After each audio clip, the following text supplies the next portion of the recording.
You are a short woman, imagining that you could deceive my son, without even knowing that he was sterile. This child could be anyone's, except his own. Shouted my mother-in-law, with a burning fury that seemed about to ignite the surroundings. I tried, desperately, to explain once again that the child really belonged to my husband, but my words were interrupted by the shocking impact of a violent slap delivered by my own mother. A cry of astonishment and terror escaped from my lips as I felt the heat of shame and distress enveloping me.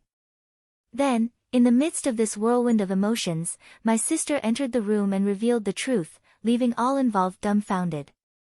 Welcome to the Revenge Sagas channel. If you are enjoying this story, subscribe to the channel and like the video to find out about the next stories. My name is Violet, I am 35 years old, and I work in an office. My husband, Oliver, and I got married last year, after a few years of dating. We both work and share household chores, which allows us to have a balanced life. I am grateful that my husband knows how to cook, clean, and do laundry, which makes our life stress-free. We are living a happy and harmonious life, and I am sure we will continue to do so. Since the beginning of our marriage, I have had the desire to have children. Although I prioritized work until I was 22, seeing my friends happy with their families made me start wishing for a child too. However, due to my age, perhaps, we were unable to conceive. Although there have been challenging moments in our marriage, we never lost hope of having a baby. Then, one morning, I woke up feeling unwell and decided to take a pregnancy test. The result was positive. I could hardly believe that I could be pregnant. Anxiously, I called work and went straight to the hospital. They confirmed the pregnancy, and I could even hear the baby's heartbeat. I am radiant with happiness and can't wait to share this news with my husband. I rushed to the supermarket to buy some items and wondered if he would also be excited to hear the news. I was radiant with happiness, imagining what it would be like when we embraced again. Even after arriving home, my mind was filled with so many imaginings. I prepared dinner cheerfully, and finally, at night, my husband returned home. "Wow, dinner is amazing tonight," he said as he loosened his tie. I couldn't contain my smile and told him the truth, "I'm pregnant." He seemed surprised. "Pregnant?" he repeated, as if he couldn't believe it. I hoped he would shout with joy, but his reaction was surprising. "Whose baby is it?" he asked, looking at me with cold eyes. "What are you talking about?" "Of course, it's yours," I replied, perplexed. He sighed. "I'm sterile," he confessed. "So, it can't be mine," he stated. I was stunned. "But I'm not having an affair," I exclaimed, trying to make him understand. "Give me some time," he requested, before leaving the house, not even touching the food I prepared. A few days later, he called my parents, saying he wanted to have a conversation. I tried to explain that I wanted to resolve this just between us, but he didn't listen to me. We decided to meet at my parents' house next Saturday. I was so anxious that I could hardly sleep at night. I tried to explain the situation to my parents, but when my in-laws showed up and asked what was going on, everything fell apart. "I heard your daughter is pregnant, but it's not my son's," my mother-in-law said, leaving my parents shocked. "I didn't think Violet would do this," my mother muttered. "We were a good couple," added my father. "Wait a moment," I tried to interrupt, but my mother-in-law and my husband were already convinced of my guilt. I vehemently denied it, but my mother-in-law didn't stop. "My son is sterile, so there's no way she could have gotten pregnant. If he could get a medical certificate, it would confirm the case, but we don't need that, it's absolutely clear." When I tried to argue with her, my mother suddenly slapped me. I looked at my parents, who were both staring at me coldly, while my husband and my mother-in-law looked at me scornfully. "You deserve to be slapped for committing adultery and never apologizing for it," my mother-in-law said. When my mother said that, my head dropped, and she said, "I'm sorry, I apologize." "Come on, you apologize quickly too." My mother encouraged me to apologize, and my father also apologized to my mother-in-law and my husband, saying that, "Your daughter caused a lot of trouble." He held my head and forced me to apologize. I pushed my father's hand away and said, "Listen to me for a minute," but they didn't listen to me. They were furious with me. "You caused so much trouble to her and brought us so much shame. You are no longer a daughter of this family," my father shouted in front of my mother-in-law and my husband. "Oh my God, they disowned you." "Well, you got what you deserved," commented my mother-in-law and my husband, looking at me and laughing. Then the living room door opened, and my sister walked in. "Dad, Mom, please, calm down a bit," she pleaded.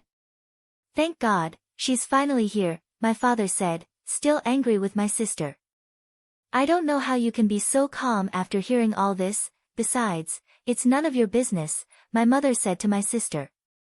"We're a family, of course it's my business," replied my sister. She already knew everything before she arrived. "Is it true that you're sterile?" she asked, looking at my mother-in-law and my husband with a questioning look on their faces.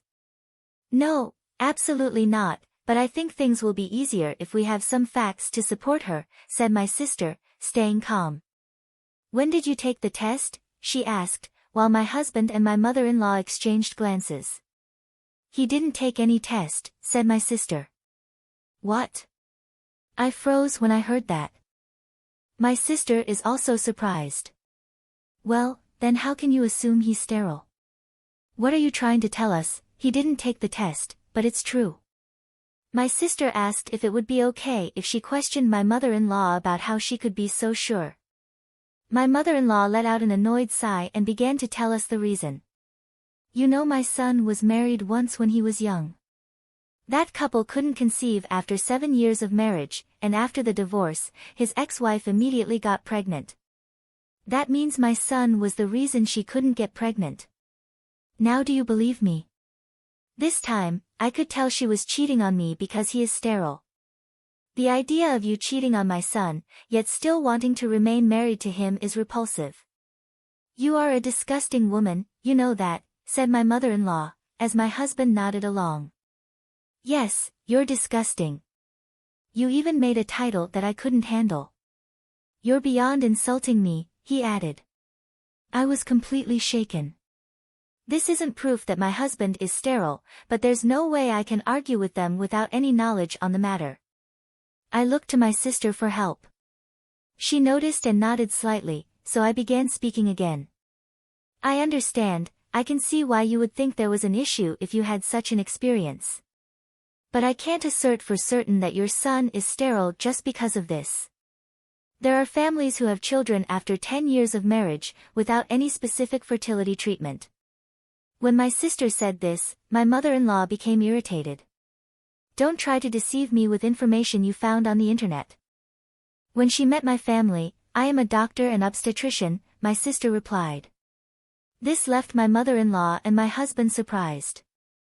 Apparently, they hadn't really heard my sister's story before.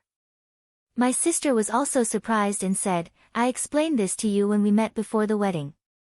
The whole story is that you're just speculating about this. It seems like all of you are blaming my sister based on mere speculation. If you really want to blame my sister, let's do a proper examination. Since you are my relative, I will do it for a reasonable price," my sister said. When she proposed this, both my husband and my mother-in-law shrunk back, but now that we had come this far, there seemed to be no turning back. "If you insist, let's have a look," they agreed with my sister's proposal. Later, the test was carried out. I decided to stay at my sister's house until the results came out. I didn't want to see my husband, and I didn't want to go back to my parents' house. My sister tried to cheer me up several times while we were at home together, which prevented me from worrying more than necessary. Although I was convinced that the child I was expecting was from my husband, I decided to take a crucial step and contact his ex-spouse to explain the whole situation. To my surprise, what I discovered was truly astonishing: she hadn't chosen to have a child with him. After a few years of marriage, I began to realize that my spouse didn't have the appropriate profile to be a father. His immature and childish behaviors were evident, and the way he would turn to his mother for defense in any disagreement became ridiculous to me. It was then, after a long period of reflection and consideration, that I found the courage to move forward and separate from him. Shortly after, I had the opportunity to meet my current husband, who from the start proved to be a man of integrity and responsibility, capable of being an excellent father. And I couldn't have made a better choice. Today, we both enjoy a happy and peaceful family, where principles are valued and love thrives in every shared moment.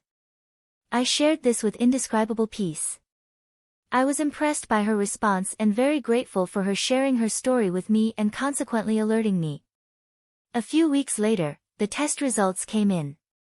We gathered again at my parents' house to see the results together. It turned out that there was nothing wrong with my husband's body. My mother-in-law's face turned blue, and my husband was surprised. I'm sorry, but I'm glad to know that there's nothing wrong with me and that I can prove the child is mine. I asked firmly, don't you feel even a bit embarrassed for putting me in this situation? I want you to know that I took the initiative to contact your former partner. My husband showed clear discomfort, his face turned red, and he started to stutter as he tried to express himself. Why did you do that? What did you talk about? He questioned, visibly anxious. She revealed to me that she did not conceive a child with you by choice. After all, you always displayed immature behaviors, seeking the support of your mother in any disagreement. And after several years, I realized that you remain the same, I recounted, echoing the words of his ex-spouse. He didn't muster the courage to utter another word. Right after, my mother-in-law, clearly embarrassed, although far from losing her haughty pose, uttered. If that's how it's going to be, you should have taken the test beforehand, not even apologizing to me. I guess that settles everything for now. My husband was still so proud of himself that I thought I couldn't be with a man like that anymore. He thought the discussion was over and said, let's go home together, but I didn't want to go home. My sister might be feeling my feelings. I don't think she has resolved her feelings yet, so I'll take care of her, I said. My husband reluctantly agreed, and we finally left my parents' house. What a mother and son, they almost got us too. I'm sorry for slapping you the other day, but this is all their fault, my mother said, blaming my mother-in-law and my husband. But from my point of view, my parents were also to blame. My sister took me to her apartment immediately. I was so relieved when I got to the apartment that I couldn't stop crying. My sister didn't say a word the whole time, she just hugged me and comforted me. No one believed me, everyone looked at me with a cold suspicion that really frightened me. In the midst of all this, my sister was the only one who stood by my side. I'm so glad I talked to her the day before the meeting at my parents' house. She went out of her way to come to my parents' house for me, and I really can't thank her enough. After that, I stayed at my sister's house for a few days to collect my thoughts and compose myself. So, I made a decision and went with my sister to the house where my husband was. My husband greeted me saying, "Welcome home, I've been waiting for you." He was surprised to see my sister and another person. "Who is the other person?" he asked. "He's a lawyer, I asked him to come today," I replied. My husband was very upset. "Why a lawyer?" he asked. "I can't live with you anymore, please, let's get divorced," I said. When I mentioned the word divorce, he went pale. Wait a minute, this came out of nowhere, it's not so sudden after everything that happened," he said. "No, I'm sorry, but you can't just divorce for this reason," the lawyer explained. "As far as I can tell, the fact that you and your mother blindly blamed Violet would be grounds for divorce. And knowing that Violet wanted children, but you married her hiding the fact that you've been infertile since then, that's a problem." I think my husband didn't expect this. He nodded, but he seemed to be in shock. With my husband by my side, I packed my bags and went back to my sister's house. After that, I communicated with my husband through my lawyer. I asked my husband for compensation for the pain and emotional suffering he caused me, as well as for the division of properties and alimony. Since I had a good lawyer, I was able to make him pay for all of that. Furthermore, my mother-in-law and my husband had told everyone in the neighborhood and at work that I was having an affair. I sued them for defamation. In addition to getting some more money, my mother-in-law and my husband corrected themselves and apologized to the person they lied to. As a result, they lost all credibility and were recently isolated. I decided to live on the same street as my sister's house and rented an apartment. My parents offered me to come back home and help raise the grandchildren, but I politely declined. I don't want my parents, who didn't protect me, to take care of my child.